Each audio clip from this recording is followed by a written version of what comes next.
All right, let's just jump straight in. We're going to talk about Dragon Ball, but maybe not in the way you're used to. Forget the power levels for a second, forget the Kamehamehas. We're going to get into what really makes this series tick, why it became this massive global thing. You know, this single idea right here, it's the key that unlocks everything. Once you get this, every fight, every new transformation, every single character, it all starts to look different. It's not just a cool action sequence anymore. It's a story about history, about culture, and about what it was like to grow up in a very specific moment. So yeah, we're going way beyond the battlefield. Most people just see Dragon Ball as this super flashy, action-packed manga, but if you look closer, hiding right there in plain sight is this unbelievably rich story of Japanese culture. And of course, we've got to start with the main man himself, Son Goku. Because see, he's not just some strong guy with wild hair. He's way more than that. He's actually the perfect symbol of a whole era in Japan, the Showa period. I mean, think about the heroes you see in stories today. So many of them are dark. They're dealing with trauma. They're morally gray. It's all very complex. But Goku? His power comes from the exact opposite place. It's his purity, his honesty, his super simple drive to just get better. It's a totally different way of thinking about what makes a hero. And get this, these traits, they weren't just picked at random to make him a nice guy. No way. This was literally the checklist of virtues that were drilled into kids in Japan during the late Showa era. Goku was, for all intents and purposes, the perfect kid that every parent wanted.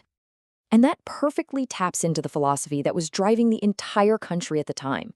Goku's whole deal, just train hard and you'll get stronger. That was a mirror of what everyone in Japan believed in the 80s. It was this national faith that if you work hard, you'll succeed. If you study, you'll get a good job. Effort equals a better future, period. Goku wasn't just a character. He was the national mood wearing a martial arts gi. Okay, so if that's Goku, let's flip the coin over and talk about his rival. Because if Goku was the ideal, Vegeta was something completely different, but just as familiar to the audience back then. You see, Vegeta was basically built from the ground up to be the ultimate version of a very specific youth culture.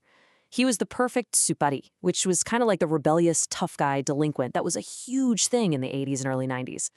This list right here, this was the playbook.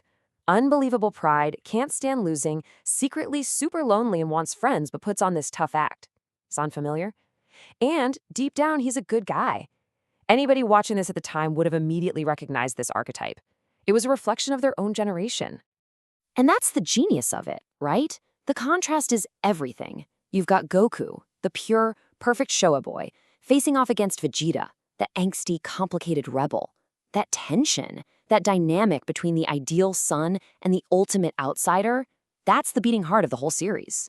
So, let's zoom out. Because Dragon Ball didn't just appear out of nowhere. It was absolutely a product of its time, shaped by its creator's very unique personality and some massive global trends that were happening.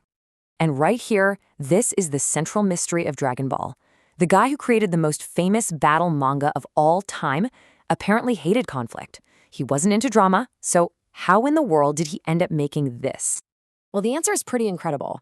He basically poured his own personality straight into Goku. Sure, Goku loves a good fight, but think about why he fights. It's always for the challenge, almost never for revenge. He hardly ever fights out of pure anger, he doesn't brag, and he really doesn't want to kill anyone. Goku lives in this world of endless fighting, but he plays by a completely different set of rules.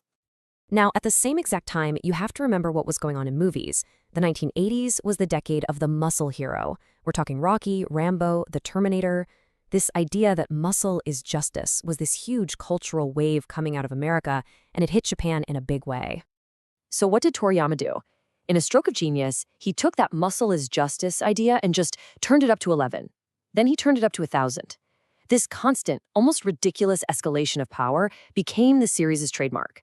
And in an era where getting stronger was tied to success in the real world, this idea of endless power-ups was completely electrifying. Okay, so that leads to the big question, right? If Dragon Ball is so connected to the 1980s, why is it still one of the biggest things on the planet today? How come it doesn't feel old?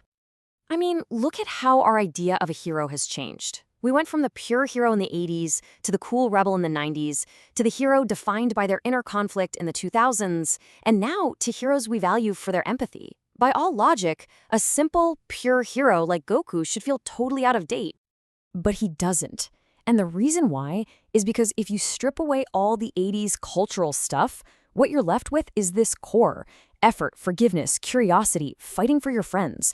These aren't 80s values. They're human values, and they're just as powerful today as they were back then in any country in the world. So really, Dragon Ball's magic comes from being this perfect storm. It's this incredible blend of Japanese beliefs about hard work, a snapshot of its youth culture, the very quirky personality of its creator, and a really clever twist on what was happening globally. And that's really the big takeaway. Once you know this background, the whole series just changes. It's not just a fun story about fighting anymore. It becomes this amazing piece of cultural history, a truly universal story about what it means to grow. And that kind of leaves us with one final thought to chew on. Dragon Ball was a perfect time capsule of its time. So, what about our stories? What time capsules are we creating right now? Decades from now, when people look back at the heroes we're creating today, what are they going to say about us?